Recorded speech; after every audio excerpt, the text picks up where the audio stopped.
curso superior de gestión de instituciones de salud. Este es el segundo seminario. Desde Viedma están José y Silvia, José de Pacayut, perdón, y Silvia Heckel. Y de acá de este lado estamos con Mario Rovere y les voy a mostrar al resto del auditorio acá que cuando hablen entiendan que hay un montón de gente mirándolos. Ahí está, bueno. Bueno, Muy bien. tuvimos un auditorio lleno, una jornada muy, muy intensa estuvimos discutiendo de salud y en la provincia de Neuquén particularmente y cómo es el abordaje de la territorialidad y la conformación de redes. Si les parece, Silvia y José, hago una presentación de Mario, el cuento para todos y todas quién es Mario, aunque a Mario le da un poco de vergüenza, pero para nosotros recibirlo a Mario Rovere hoy es un honor, es un médico sanitarista con formación en pediatría y una residencia de salud internacional. A lo largo de su trayectoria ha ocupado diversos cargos en la administración pública, en distintas jurisdicciones y niveles de gobierno, entre los que se destacan su labor como consultor regional de Organización Panamericana de la Salud, director de Planificación de Salud de la Ciudad de Buenos Aires, decano organizador del Departamento de Ciencias de la Salud de la Universidad Nacional de La Matanza, y también fue viceministro de Salud de la Nación. Mario se desempeña actualmente como director de la Escuela de Gobierno en Salud, Floreal Ferrara, dependiente del Ministerio de Salud de la provincia de Buenos Aires, y director de la Maestría en Salud Pública en la Universidad Nacional de Rosario, además de docente de posgrado de la Universidad Nacional de Comahue. Actualmente además es autor de numerosos libros, materiales educativos sobre planificación estratégica, redes en salud internacional, y ha sido docente en posgrado en la UBA, en la Universidad Nacional de Rosario, en Flaxo.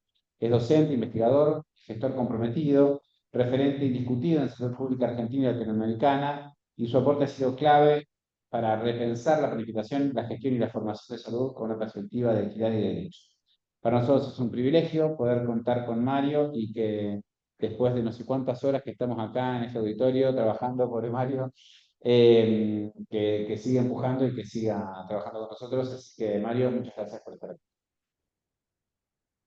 Yo, antes de cederle la palabra a Mario, quería contarles que, bueno, la presencia de él, más allá de estar en Neuquén en este momento, que les quiero contar que nos lo robó el ministro de Salud, porque en la especialidad de gestión y dirección de instituciones de salud lo habíamos convocado para que en el seminario de gestión de servicios de salud nos pudiera contar toda su experiencia en el manejo de redes y cómo trabajar ese modelo organizacional en la comunidad.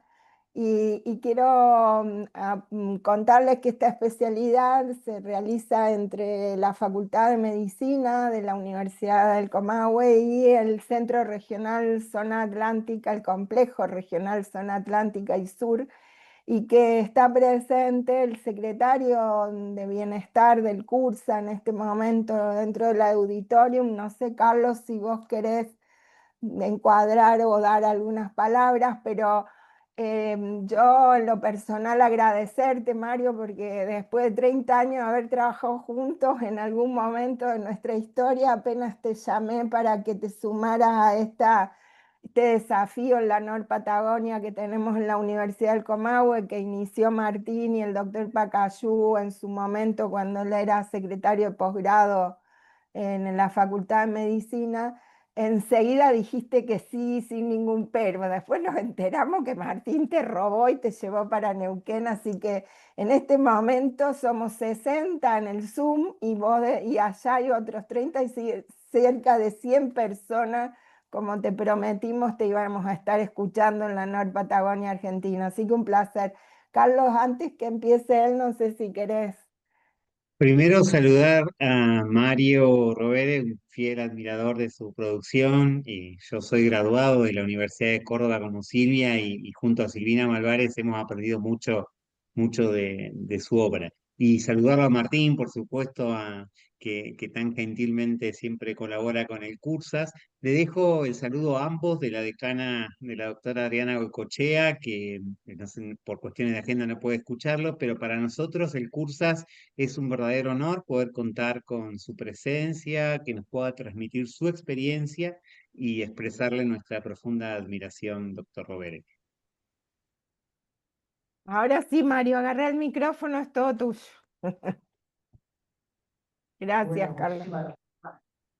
muchísimas gracias por los comentarios, la presentación, el afecto con el que desde que llegamos, digamos, aquí en realidad no, desde Aenopar, que pudieron ser así, ya veníamos conversando y me da la sensación de que hay acá una posibilidad de organizarnos un poco, o como digo, aprovecharíamos el tiempo, si no dividiéramos un poco el tiempo también en la posibilidad de un diálogo, de intercambio, digamos, con todos y cada uno de ustedes, con tanta experiencia también, con tantos compañeros de mucho tiempo. No puedo decir que algunos de nosotros tenemos mucha juventud acumulada, digamos, y eso facilita también que nos hemos encontrado en distintos momentos. Dentro de eso, no podía dejar de recordar que cuando yo regreso de la provincia de Salta a la Escuela de Salud Pública en la Universidad de Buenos Aires, la Universidad de Buenos Aires en la recuperación de la democracia estaba, digamos, había que reconstruirlo desde cero prácticamente, apenas había quedado abierta con un par de docentes, y de las primeras cosas que me encargaron fue la organización de un curso descentralizado en Neuquén y Roca, pero, que algunos recordarán, coordinamos junto con Antonio García en su momento, y que fue para mí una de las primeras formas de relación con Neuquén, digamos, para decir, si acaso uno tenía la idea de que venía a, digamos, a enseñar, tenía que estar muy preparado también para venir a aprender, digamos. Y eso fue literalmente hablando de lo que me pasó a mí en Neuquén Roca, donde tuve que discutir todo el programa, principio a fin, digamos, no hubo nada concebido, sino que todo el programa fue, digamos, masticado, discutido, argumentado con muy queridos compañeros en esa época del Neuquén. Y de ahí en adelante creo que nos hemos encontrando N oportunidades por distintos motivos vinculados a la medicina familiar, vinculados a la historia sanitaria de Neuquén y a distintas formas de capacitación, que es Flaxo también. Siendo así, que algunas personas, digamos, me conocen de antes, se han tomado el riesgo de invitarme, quiero decir que casi todos saben que no suelo ser políticamente correcto, de tal manera que voy a hacer ejercicio de esa fama para decir que casi no puedo empezar a hablar sobre el tema sustantivo de hoy, sin decir que en el campo de la salud pública, salud colectiva, medicina social, sabiendo que estos nombres no son sinónimos, pero son complementarios, estamos involucrados a tratar de correr el sentido común. Y ese corrimiento del sentido común se da en términos generales sin respuesta, o por lo menos sin una respuesta equivalente.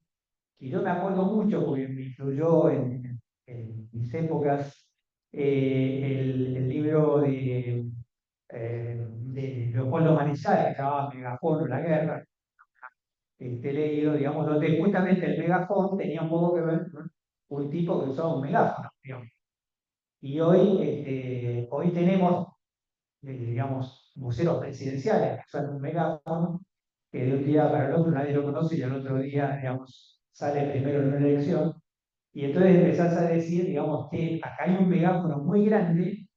¿Cómo se neutraliza un megáfono muy grande que al mismo tiempo trata de instalar en el sentido común cosas como, por ejemplo, que si acaso yo en este momento les preguntara a ustedes, ¿quién de ustedes cree que la salud es un derecho? Digamos, y consiguiera que muchos levanten la mano para todos, luego debería decir, bueno, henos aquí reunidos una gran congregación de degenerados fiscales, ¿sí? Es decir, de personas que debemos tener alguna alteración genética que nos hace pensar mal, digamos, y nos lleva a esa exótica conclusión de que la salud es un derecho de todos y de todas.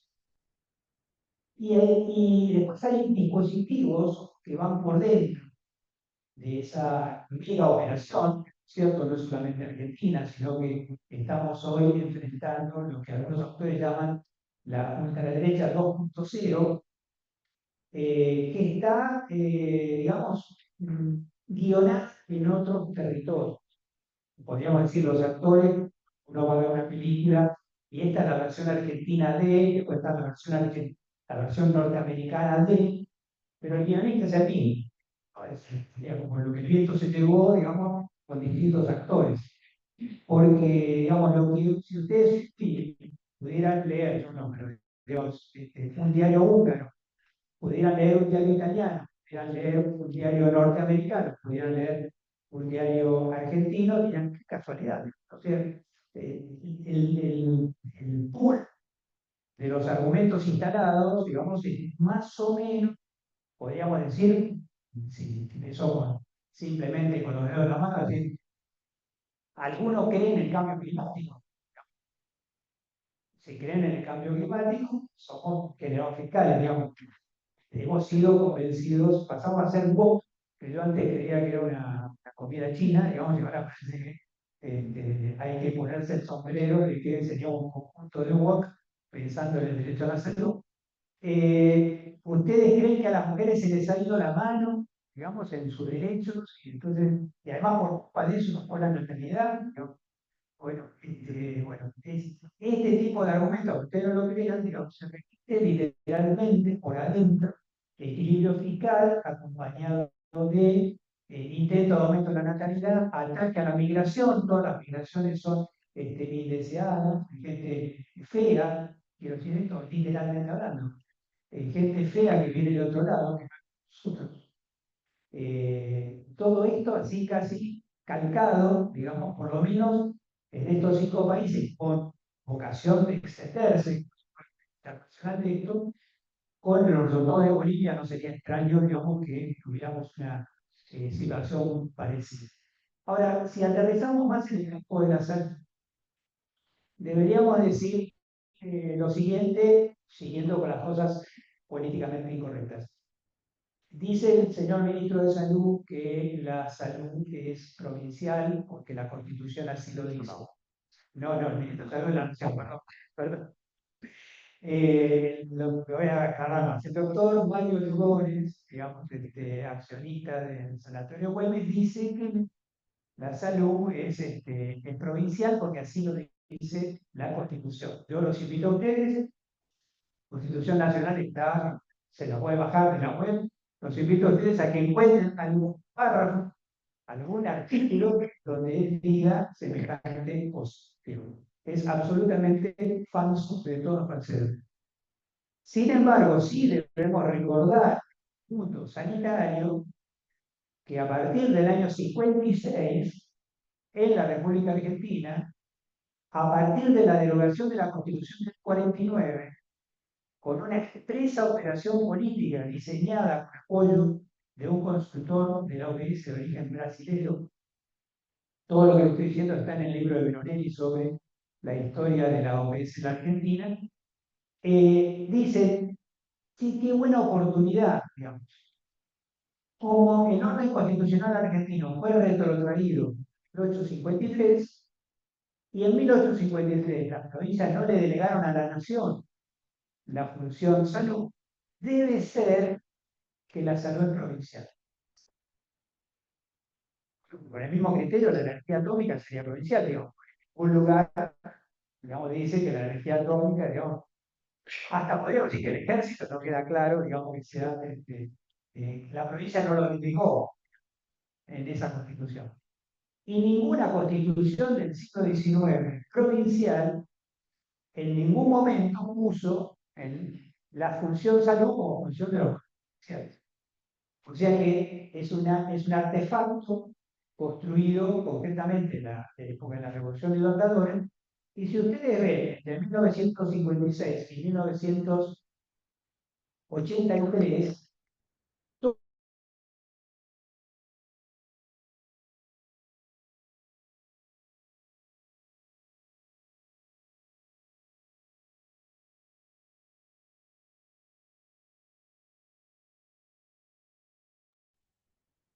Se cortó Silvia. sea Sí, se provincial, cortó. el día Ay, perdón, encantado que la salud pública sea provincial, el día que en este país la economía sea federal.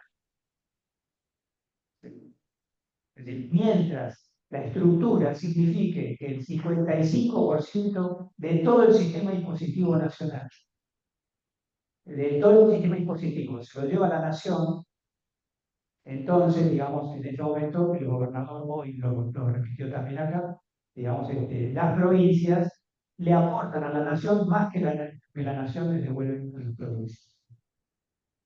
¿Para qué? No me pregunto. Segunda reflexión que me parece importante también poner sobre la mesa, porque si no, me parece que no queda como cuadrado. Yo creo que nosotros, vamos a decir, compañeros del campo de la salud, digamos, no hemos dimensionado suficientemente lo que significa la crisis del fentanilo. Y generalmente cuando uno ve la crisis del fentanilo piensa primero en el ministro de Salud. Lo voy a invitar un minuto para hablar del ministro de Desregulación, quien dijo en un momento dado, así con toda claridad, dijo que él en realidad, como no cree en la regulación, no cree en la regulación, dice que él estaría mucho más confiado con que su médico le dé garantías en vez de, y que la crisis del fentanilo podría haberse resuelto en un problema de confianza médica. Yo hace un poquito de tiempo que no hago medicina, digamos, y tampoco podría atender Senegal, pero si él me consultara a mí, si adentro de una ampolla de fentanilo hay riquezas, hay perdón, Klebsieras, digamos, o hay pseudomonas, y la verdad que no sabría qué contestar. No sé si alguno de ustedes, digamos, tiene visión de rayos X, como para saber. Y quizá lo que pasa más desapercibido de todo esto es que él en sus declaraciones preanuncia el cierre de las ANMAT. Es decir, expresa concretamente el deseo del cierre de las ANMAT. Y la pregunta entonces es, ¿será que los profesionales de salud no vamos a reaccionar respecto a que dejaríamos de confiar qué tiene adentro la medicación que indicamos? Es decir, ¿de qué manera se cumpliría el precepto de primero no dañar si yo no sé qué cosa hay adentro y nadie me da garantías de qué cosa hay adentro de ninguna cápsula, ninguna pastilla, ningún comprimido, ningún inyectable? ¿Se entiende dónde estamos parados? Entonces, me parece que es un ataque nuclear al corazón de la salud lo que en este momento está señalando. No solamente nos quedamos sin coordinación nacional, no solamente el gobierno nacional renuncia a la rectoría en términos generales, sino que renuncia a la regulación, y la pregunta es si alguno se imagina que la Argentina tenga 24 ANMAT, digamos. Y después, ¿qué haríamos? Digamos, sería que yo sí confío en un producto que aprobó la ANMAT de Tierra del Fuego. Podría circular un producto que fue aprobado por el ANMAT del Chaco. ¿Sí? Parece que hacia ese territorio nos están conduciendo. Segundo concepto que quería compartir con ustedes de encuadre. Se refiere más bien al tema de bueno, este tiempo que hemos recorrido y que hemos construido, porque la verdad es que progresivamente hemos construido en la sociedad argentina la idea de que la salud es un derecho. Cuando uno lo mira del otro lado, podemos recordar, hay una famosa frase de Wells Allyn, ¿saben? Ese que hacía, entre otras cosas, fotoscopios, ¿se acuerdan de Wells Allyn? Que decía, ¿viene usted las oportunidades de negocio que hay en una región donde creen que la salud es un derecho?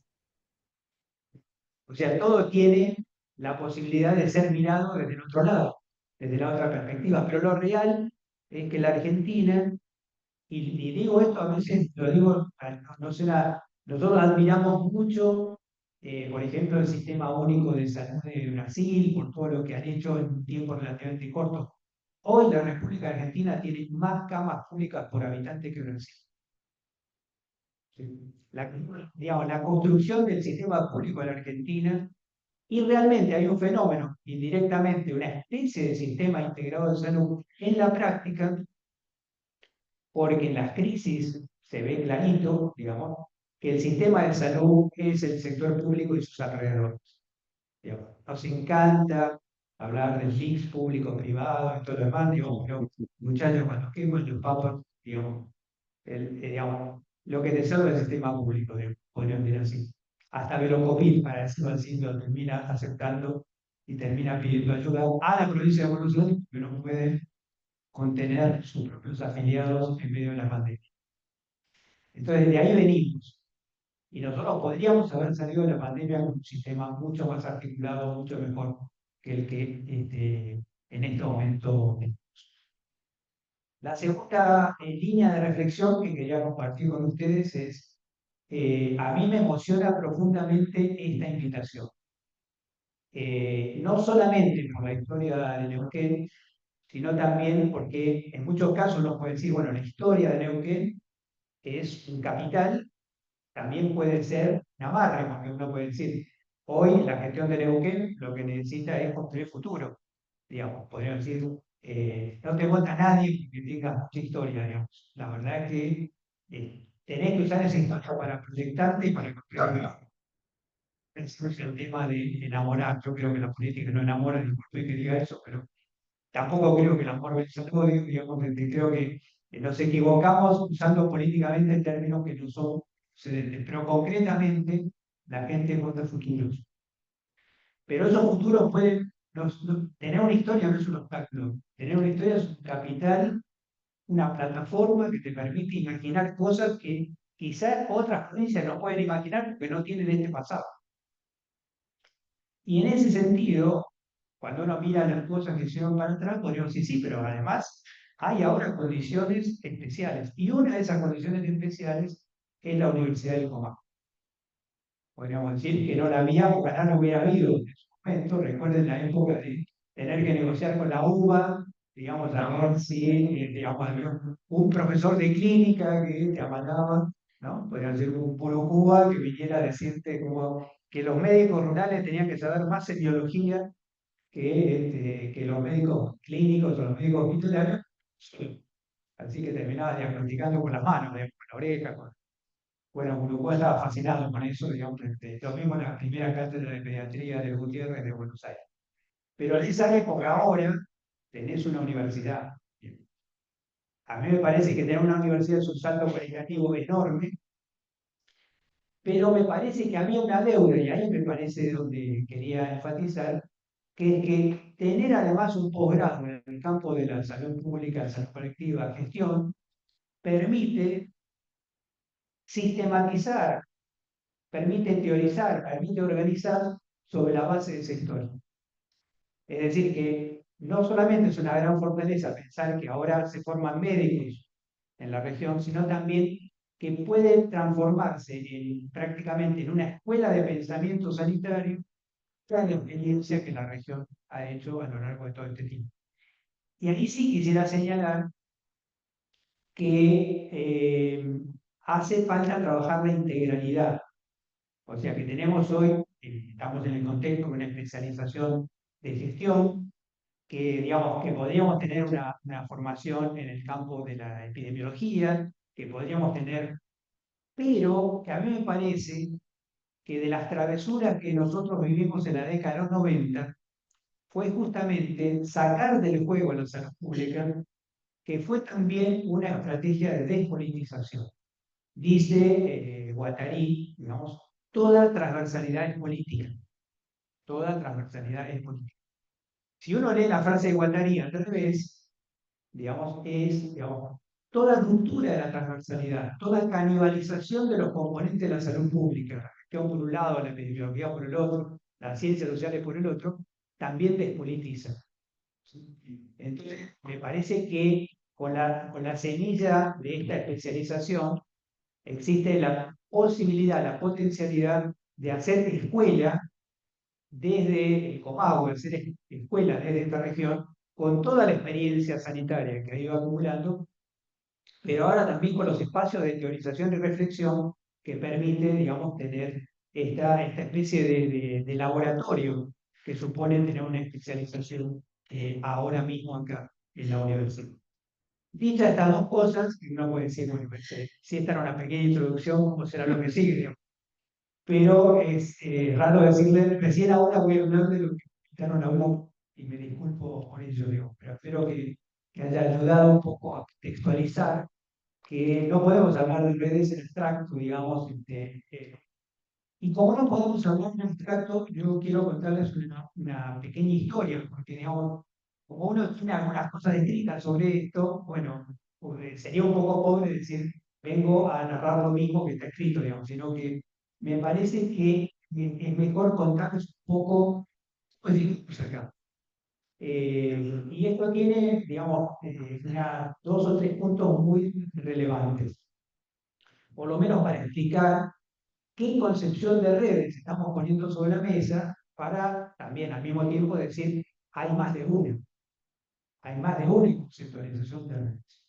Esto comienza un poco en la recuperación de la democracia, son de alguna manera, digamos, tributos que estoy obligado a hacer respecto a cosas que han pasado en la historia sanitaria argentina, que por cierto hay pocos trabajos realizados y algunos, digamos, menciono especialmente los que sí lo han hecho, pero, digamos, las provincias argentinas tienen mucha historia, digamos, y hay muchas experiencias que se han perdido.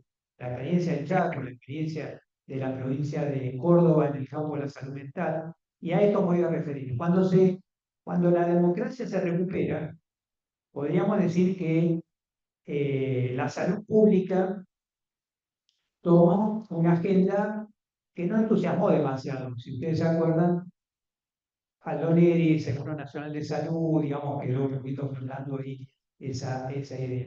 Pero ocurrió que adentro de la gestión de Aloneri había un muy potente proyecto de salud mental.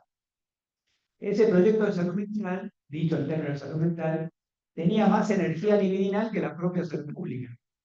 Y la explicación que yo me doy para ese momento es, y la verdad es que la salud pública no tenía tantas credenciales antifascistas o antidictatoriales como sí tenía la salud mental.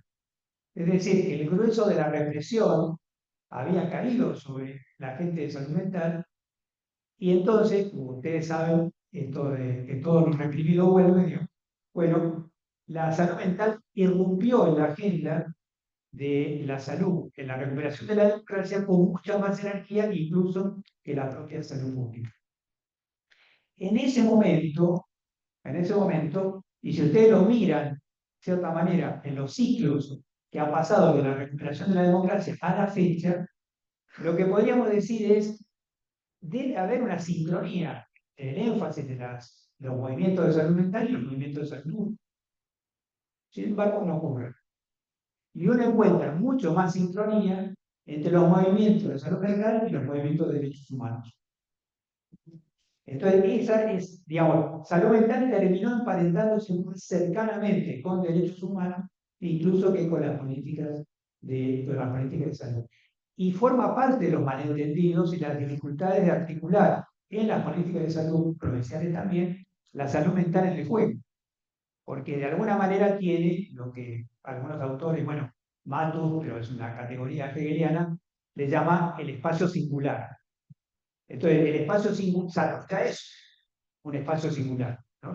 Vivimos en la República de la Salud. Hay que explicarle al gobernador, digamos, lo que es la salud, por qué hacemos esto, por qué hacemos el otro, a cada, digamos, a los diputados, a los senadores, explicarle. Y para nosotros hasta tenemos jerga propia, digamos, hasta nos incomunicamos con otros porque de alguna manera tenemos una jerga propia. Salud mental, adentro de salud y pasa lo mismo. O pasa lo mismo. O sea, hay una república, digamos, no sé si una provincia, digamos, una región de la salud mental metida en salud, con cultura propia, con jerga propia, y con, por supuesto, deseo de convivencia, pero esa convivencia requiere una buena voluntad de ambas partes para que salud mental se articule recíprocamente. No me pregunten cómo yo terminé ahí, digamos. Esto tiene que ver porque en ese momento yo estaba trabajando en planificación estratégica, recién llegar en la institución que es una muy importante, y me pide que empiece a trabajar con las provincias, con los directores de salud mental de todas las provincias, que empiece a trabajar este tema. Pero lo real es que el proyecto nacional empieza un poquito a apagarse y el que mantiene la llama viva muy fuerte es la provincia de Córdoba. Y entonces empezamos a trabajar más intensamente. La provincia de Córdoba tenía más de la mitad de las camas, eran camas de salud mental, una especie de provincia sanatoria, donde iban incluso pacientes de todo el país, a Oliva, a Santa María. Y ahí pasa algo que es, yo iba a trabajar planificación estratégica y los tipos te ponían arriba hacia la construcción de redes en salud mental. Y yo le pregunté, ¿y eso qué es? Nadie te explicaba nada, bien de salud mental. Hace la construcción de redes en salud mental. Y lo interesante de esta experiencia es que, y mira, en salud mental, el tema de la referencia y la contrarreferencia no hay lo esencial. O sea, que si yo te digo redes, casi siempre es así de referencia y contrarreferencia. Que es un poco un mito también, porque digamos, la referencia ocurre, la referencia no ocurre nunca, digamos, pero digamos, es casi automático. En el caso de salud mental, en un momento dado decíamos, che, ¿qué es redes en salud mental? Y en un momento dado empezó a aparecer la definición casera que decía, bueno, redes en salud mental es tratar de poner de acuerdo a la gente en salud mental. Porque incluía, digo esto, por ejemplo, una importante política de prevención en salud mental. Que aparecía un lacaniano ortodoxo que decía, la prevención no existe. Entonces, a ver, sí, esta película, de bueno, hizo esos elementos creando una especie de, digamos, de herramienta donde empezó a flotar más claramente el tema de redes son redes de personas.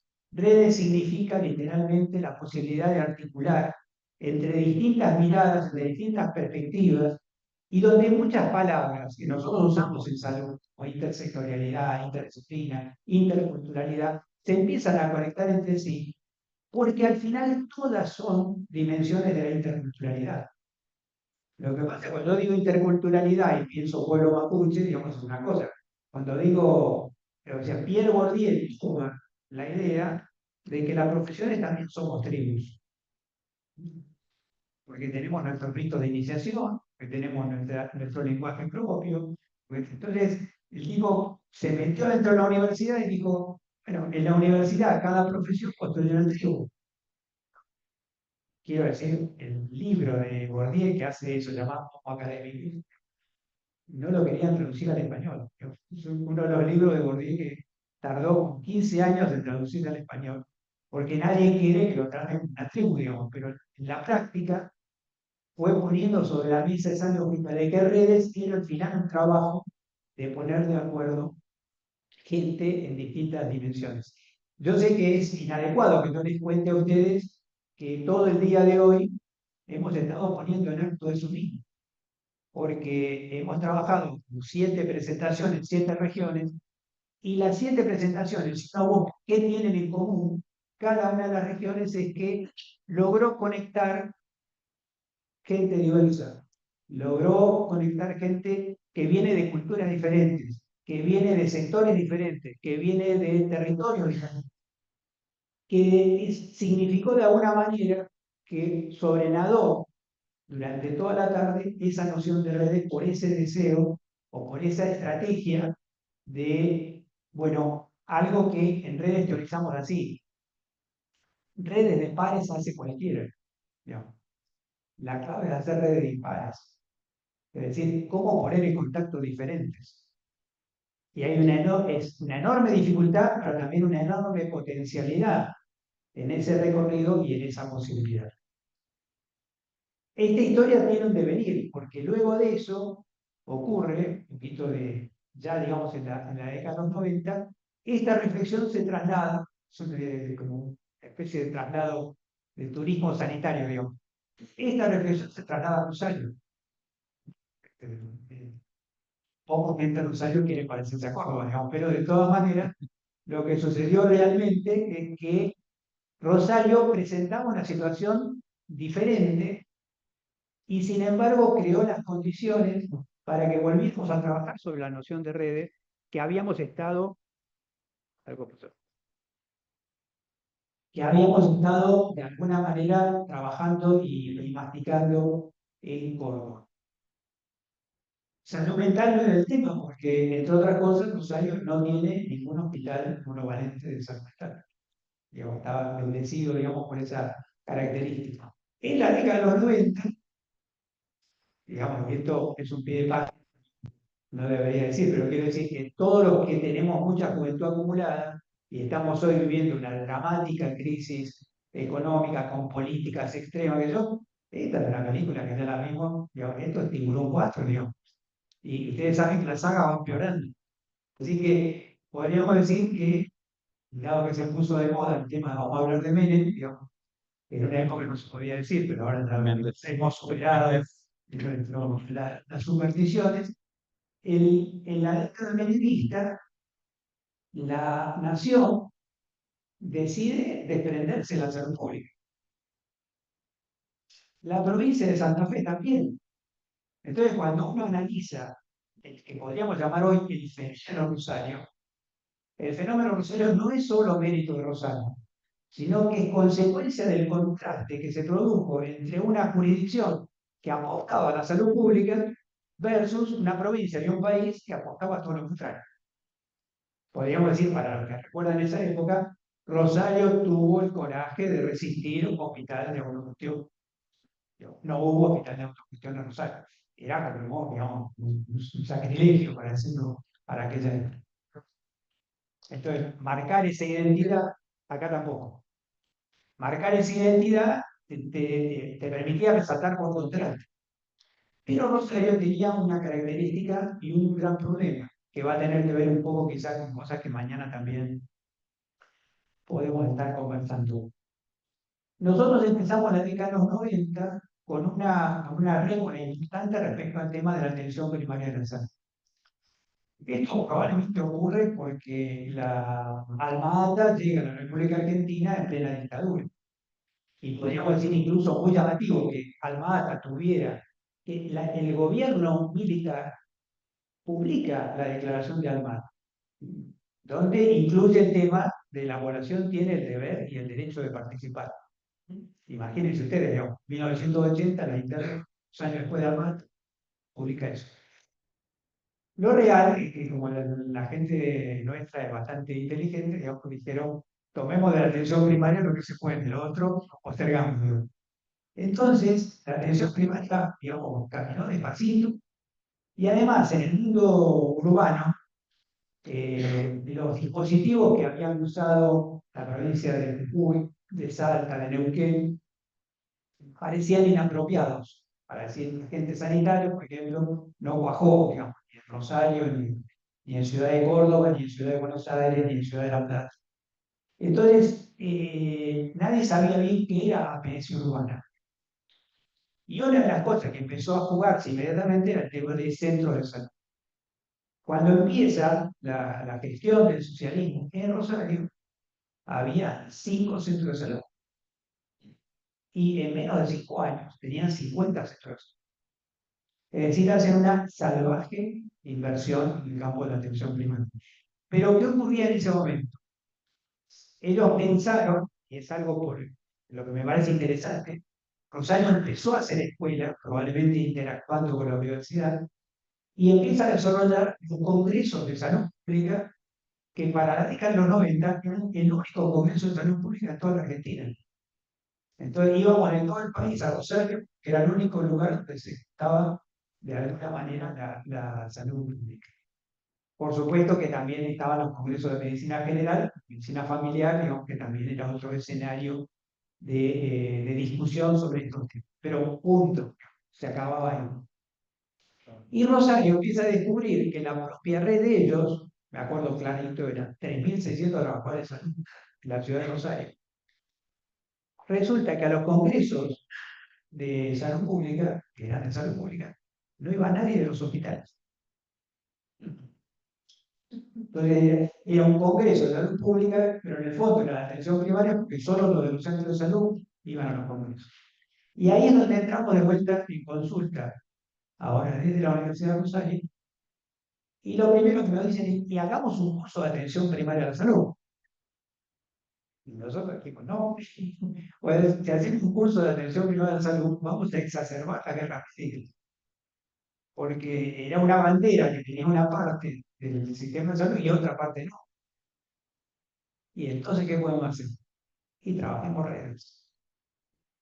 Es decir, que ahí se instaló redes como una especie de herramienta de costura entre el primer nivel de atención y el nivel secundario de atención. Me va siguiendo el razonamiento. Y ahí fue interesante porque, digamos, la gente decía, bueno, el tipo Bugs Bunny, ¿no? ¿Qué hay de nuevo, viejo? ¿Qué hay de nuevo en esto? Bueno, lo que va a pasar en ese momento es que nosotros necesitamos instalar en ese momento la idea de, para abrir un poco el interés, el apetito, digamos, de ese colectivo grande, lo llamamos, digamos, redes más allá de la referencia y la contrarreferencia. Fue fundamental instalar ese concepto, porque si no la gente decía, ¿qué vamos a hacer un curso de redes? Ya sabemos tú, referencia y contrarreferencia.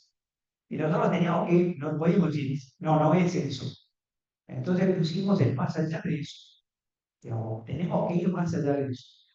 Y ahí empezaron, empezó a salir un dispositivo, y ese dispositivo de trabajo terminó siendo el descubrimiento de que la docencia tenía la capacidad de construir redes, donde el texto era redes, pero el dispositivo era el curso de redes. ¿Me van siguiendo? Es decir, que empezamos a notar hasta qué punto los aprendizajes significativos colectivos tenían la capacidad de producir redes. Está claro, o estaba claro en la bibliografía, que si yo, algunos decían, no, gestión de redes, y ahí empieza un tema, decir, o gestión de redes. Sí, redes termina siendo una esquina de la gestión. Pero, ¿qué hace un gestor de redes? Y decíamos, vamos a explicar fácil. Un gestor de redes es como si tuviera una agencia matrimonial. Pone gente en contacto. Después no te puedes hacer cargo en consecuencia, digamos. Por lo menos, pone gente en contacto. Ahora, el contacto, nosotros empezamos a trabajar los niveles de red, que nos lanzaron ustedes con el tema, digamos, de reconocer y demás, incluso algunos de ustedes lo pero ¿qué pasa, digamos?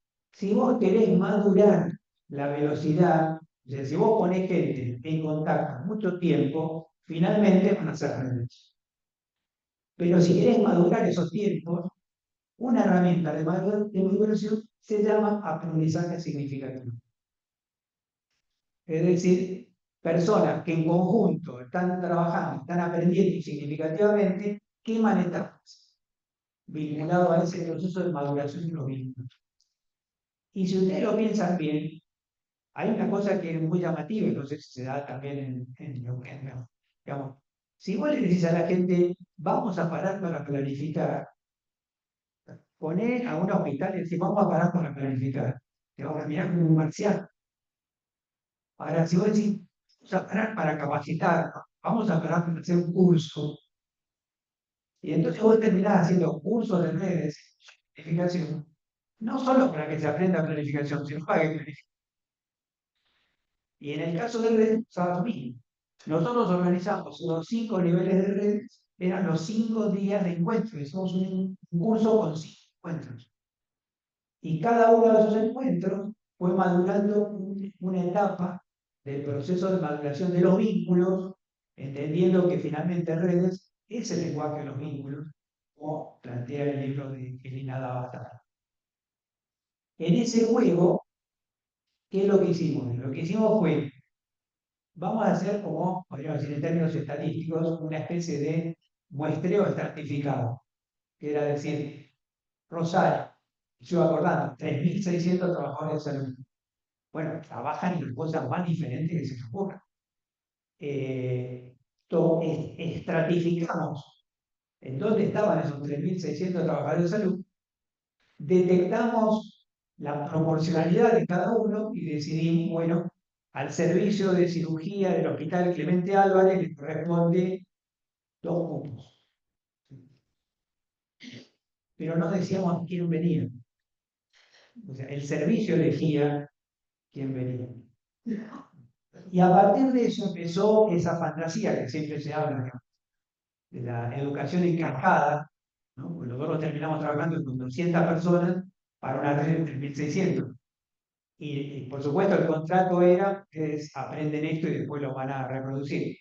Eso ustedes saben que No la funciona. práctica funciona. Sin embargo, teníamos un personaje muy especial, que le tengo muchísimo afecto, que fue ministro de Educación de Río Negro, Johnny Paradiso, en Rosario, un fanático de la grabación y la desgrabación. Todos los congresos de atención primaria, todos los congresos de salud pública de Rosario están todos publicados, tienen libros, se grabó todo. Y este curso también lo desgrabó. Y si ustedes ahora me preguntan, digamos, pero hay un libro de redes escrito, en realidad hay un curso desgrabado. Eso es lo que es el libro de redes. Es un curso desgrabado por Tony Paradiso. En ese recorrido, resulta que él grababa a tiempo récord, le entregaba mimeografiado, digamos, fotocopiado los materiales, y sí se empezó a producir cierto nivel de cascada, como consecuencia de que ellos tenían ahora un material en la mano para poder contar lo que habían hecho en ese evento. Y yo les cuento dos anécdotas de ese curso, uno del principio y otro del final. Al principio nosotros teníamos personas, si fuera, estuviéramos haciendo el curso acá, personas con mucha experiencia, digamos, y le decíamos, digamos, bueno, elegimos a propósito, al principio una persona, dígame, ¿cuántas personas de las que están acá usted conoce? A propósito, habíamos elegido las personas más experimentadas. Y sobre 200 personas, primero, bueno, la persona que era media zafada, pregúntale, pero se pone a mirar y demás, y dice, 5.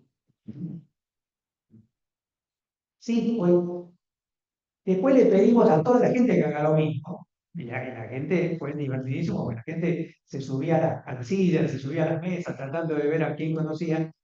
El récord conocía 12. Cuando llegamos a ese punto de maduración, dijimos, ¿y ustedes creen que se puede hacer redes, digamos, con este nivel de conocimiento? Y cuando vos lo pensás bien, digamos, nosotros que somos tan admiradores de los organigramas son casi literalmente celdas. Es como si vos tuvieras a la gente presa y le dijeras, che, ¿por qué no se conecta? ¿Qué? Bueno, en nuestra época no. Por el inodoro, de eso mejor no hablemos. Pero ¿cómo crees vos que va a haber redes si la gente no se conoce entre sí? Y no se trata solamente de la región tal, la gente dentro del hospital no se conoce entre sí. Y cuanto más grande el hospital, peor todavía. Por eso que después, puedo decir, hago un curso de inglés y el curso de inglés produce redes. no por el inglés, sino porque la gente se sentó en el mismo aula durante un rato, solo el Islam y la cafetería, por supuesto. Solo el aula, no se aprende. Todo lo demás, digamos, es línea de producción. Entonces, empezar a masticar esos elementos ahí adentro nos resultaron extremadamente útiles y de alguna manera, hasta el día de hoy, la gente del sistema de salud de Rosario sigue diciendo, se instaló la idea de redes en la cultura. Se instaló la idea de redes como una forma de resolver problemas complejos en la cultura del sistema de salud de Rosario. Con estos elementos yo quería también meterme un poquito, si se quiere, y me disculpo por la palabra, en un pequeño episteme de la noción de redes. ¿Por qué, digamos? Porque hay un principio que lo coloca en cierta controversia con la noción de región. Y sé exactamente en qué provincia lo digo, por qué lo digo, y lo voy a matizar con la mayor delicadeza posible. Y esto tiene que ver con una palabra que nos encanta, ¿no? Que es la palabra territorio. Bueno, sí, hasta uno puede decir, querer lucirte, digamos, yo trabajo en el territorio. ¡Wow! ¡Qué bárbaro! Resulta que torio es un sujeto que hace una palabra, sufijo, que hace referencia al lugar, de ahí aparece consultorio, lugar donde se consulta, locutorio, lugar donde se habla, estamos en salud, hay que hablar del supositorio, realmente dentro del universo de los gestiones.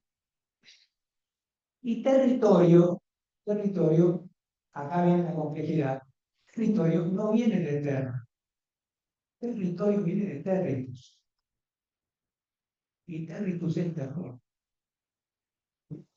Es decir, que en última instancia, la palabra territorio es una palabra geopolítica.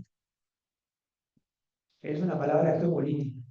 Y nosotros hemos capturado la idea de región, y quiero decir, sigo abonando, votando, sumando la idea de región. Quiero decir, creo también que tenemos bastante deuda de la planificación regional chilena, digamos. Por eso quizás ha tenido más influencia en las provincias limítrofes que en otras, pero también la provincia de Buenos Aires. La provincia de Buenos Aires se aplica el concepto de región copiando el sistema chileno, literalmente hablando. En la época que solo para formarse en salud pública había que ir a Chile, que no había salud pública en Argentina. Así que Ferrara, Paganini y demás vienen de esa tradición chilena, digamos, pero que es una tradición que viene fundamentalmente de un país unitario. O sea, un país que ha organizado fundamentalmente la idea de región, que es distinto de la idea de provincia. En ese marco, el problema fundamental de territorio es que es una categoría geopolítica. Podríamos decir en el último caso, solo el Estado hace territorio, y cuando alguno hace territorio, es que copia al Estado. Por ejemplo, el narco. Es decir, se comporta como Estado si tiene zonas liberadas. Van siguiendo la complejidad de la palabra territorio. ¿Y dónde está el secreto y por qué gastar un minuto y incomodar con esta reflexión? Porque no hay redes sin algún grado de desterritorialización. ¿Sí? Entonces, cuando hoy escuchábamos una de las regiones, digamos, hablando de corredor, entonces uno empieza a decir, bueno, ahí, digamos, se empezó a hibridar región y redes. ¿Sí? Porque algo desterritorializó. Digamos, algo generó una forma, una línea, si se quiere hasta una línea de fuga, digamos, que permitió una forma diferente de articular, que no es literalmente hablando una territorialidad perfecta que al final cumple o cubre la totalidad del territorio. Y por cierto, que esto está pasando hoy concretamente, para decir, digamos, por las dudas ustedes estoy muy seguros de saber geografía, sobre todo geografía política, digamos, prepárense para otra geografía política, porque esto se está reconfigurando territorialmente. Y yo sentía un poquito eso hoy, tenía curiosidad, Es decir, el impacto de Vaca Muerta en desterritorializar la provincia de Neuquén.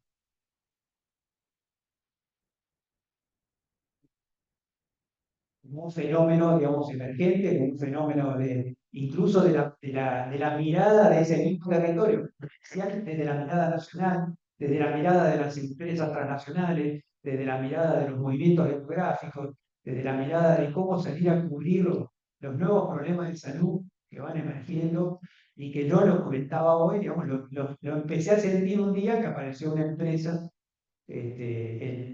tratando de que una universidad donde estábamos en ese momento, que le ayudáramos a un seguro propio de los trabajadores de la empresa. Cuando lo escuchamos la primera vez dijimos, ¿dónde? En Neuquén. Lo matamos de paseo por decir, usted está loco, de armar una institucionalidad propia de una provincia con la historia de Neuquén. Tenés mucha guita que negociar con el gobierno neuquino. Disculpen, esa parte pueden borrar si quieren. Sí. Entonces, estos elementos me parece que son interesantes porque nos dan un poquito esa plástica que significa algo así como, por supuesto que yo quiero un sistema de salud ordenado, un sistema de salud organizado, un sistema de salud que tenga capacidad de referencia y contrarreferencia. Pero estamos en un contexto, ustedes me van a dejar empezar por ahí el día de mañana, estamos en un contexto donde te aprendiste todas las respuestas que cambian la. Y entonces voy a decir, tenía muy bien organizado el tema de los niveles de complejidad y el tema del agudo, y tenemos el hospital, digamos, si digo uno que está en la falta, el hospital más complejo, esto del otro, sistema perfecto, digamos, refinado, aceitado, qué sé yo, para la resolución de los problemas de salud, buenísimo. Pero te quiero dar una mala noticia. Hay un océano de pacientes crónicos. Entonces, todo el sistema de salud argentino está organizado con el prestigio de Hospital General de Agudo. ¡Wow! Hermano, te pasaste. Hospital General de Agudo. Hospital Universitario. Tremendo. Después resulta que una diabetes se maneja mejor en un centro de salud que en el hospital universitario. Entonces, esa reconversión de las preguntas es al mismo tiempo la que nos pone frente a desafíos nuevos. Y nos animamos a eso, no negando la historia, sino aprovechando la historia. Aprovechando la cantidad de veces que giró, y no podría decir, claro, digo, cuando hablamos con Néstor Perrón y con Elsa Moreno, para mencionar figuras icónicas del plan de salud de Neuquén, ¿no? Era un programa bastante infantil. Ahora, y después se te cae la natalidad. Entonces, digamos, tenía la respuesta afiladísima. La gente de hace muy poquito estábamos hablando con los compañeros de Tierra del Fuego.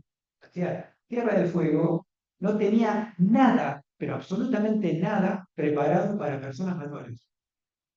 Porque no había personas mayores. Ahora resulta que con la crisis, digamos, de las familias, los que están en Tierra del Fuego traen a los padres, digamos, traen a la organización de la familia porque no pueden tener, digamos, en los lugares de origen, así que la persona termina. Entonces, digamos, y de repente voy a decir, ¿cómo reconvierto? Y el problema, quizás para nosotros ético y más complejo, es, ojo con las enfermedades crónicas y pensar automáticamente que es un problema de longevidad. Digamos. Y en cambio, en un golpe bajo, digamos, una buena parte de las enfermedades crónicas son éxitos de la medicina. Lo que nos coloca a su vez en una responsabilidad ética. Porque podríamos decir, vamos a decirlo literalmente hablando, los chicos garrajan. ¿Quién los quiere tocar? Aunque tenga una angina. Es decir, son de alguna manera, claramente, entonces, las enfermedades crónicas no son solamente las personas mayores.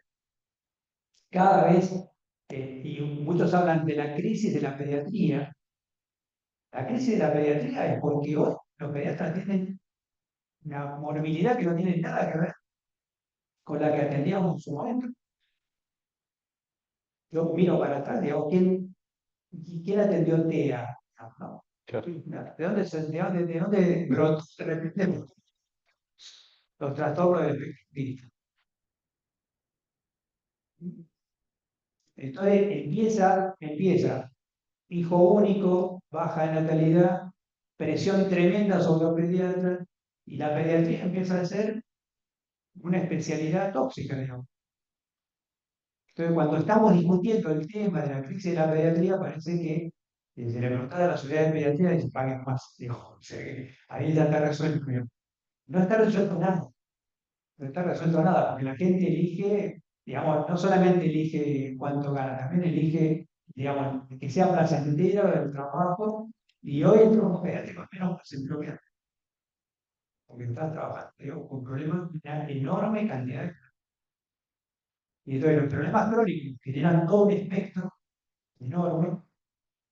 Y cerrando quizá un poco y viendo si tenemos oportunidad de tener, digamos, intercambio, no quiero dejar de mencionar algo que también mencioné antes, por lo tanto, ya estaba, lo repito, pero es también una miradita a la salud mental.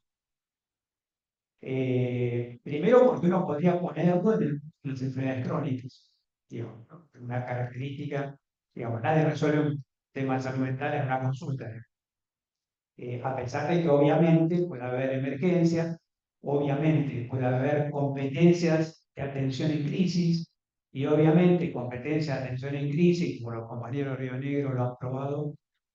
Bueno, hay gente que está internada un año entero porque tiene 5 crisis al año. El razonamiento es atenderle a las 5 crisis y no lo tengas un año internado. Entonces, ahora la atención en crisis, incluso atención en crisis de situaciones violentas, no lo resuelve una persona muy capacitada, ni siquiera eligiendo psiquiatras que sean patovícares, para decirlo de alguna manera. Es decir, que la estrategia fundamental es la respuesta en equipo. Y si vos tenés en una guardia general, que cuando aparece un tema de salud mental, todo desaparece, digamos, dice, llame a la psicóloga. Vos ya sabés, digamos, cómo no se va a resolver ese tema y tener después los problemas de violencia en la guardia, de toda la crisis que se produce por esa lógica. No sé si es el mejor ejemplo en este caso. En Estados Unidos, la policía de Estados Unidos, el principal arma que tiene, digamos, es el celular, no es el revólver, es el celular, porque inmediatamente que hay una situación, pegan un llamado y donde hay una persona con un conflicto aparecen 8, y cuando aparecen 8, la persona decide. ¿No? En nuestra guardia, digamos, puede pasar lo mismo.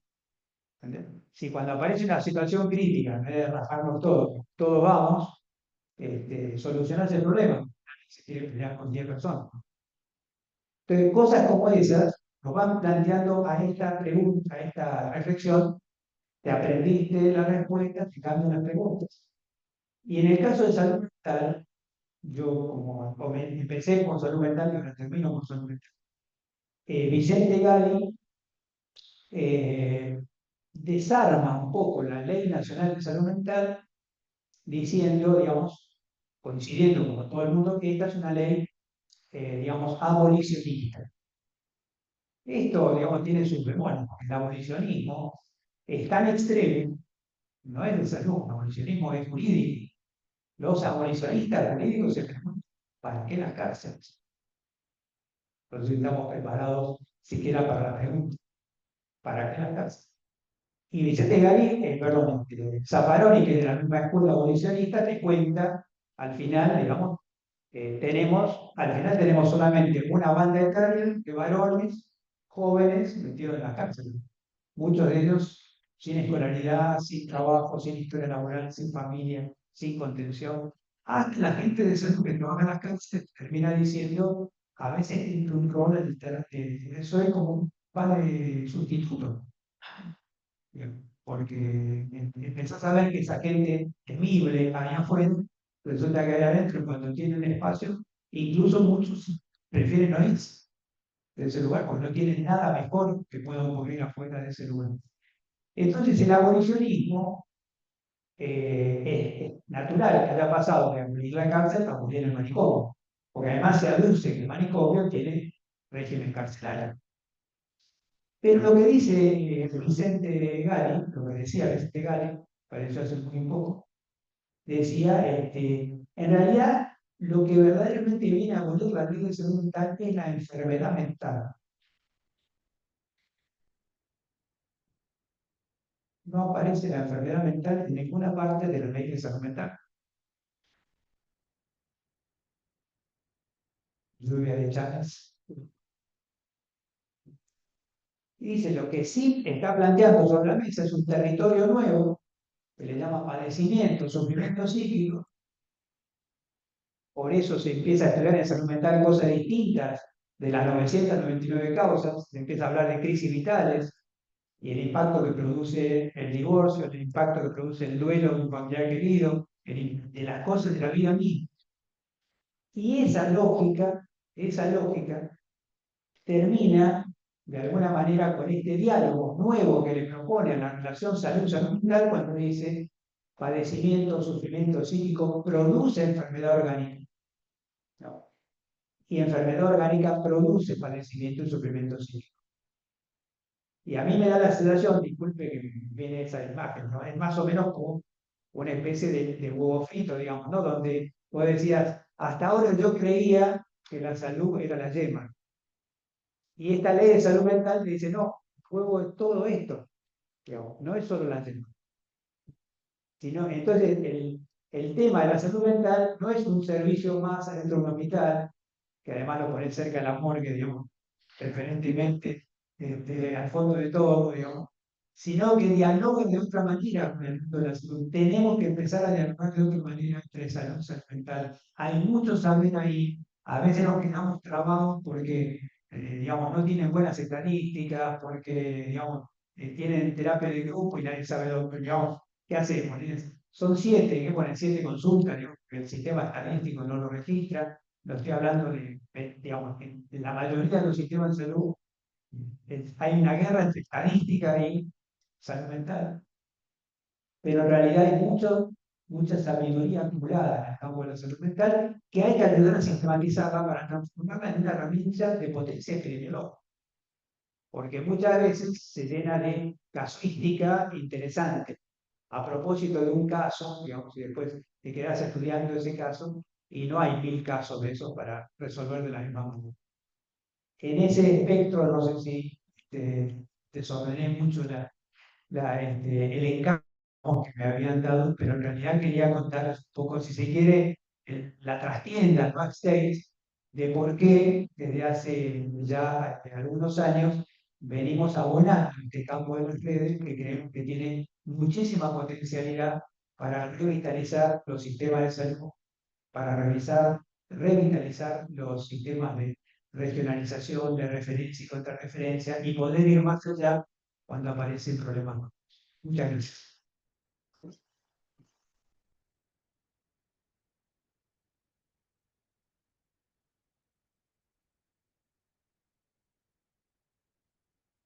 Bueno, ¿algún comentario desde el aula virtual o desde la presencialidad?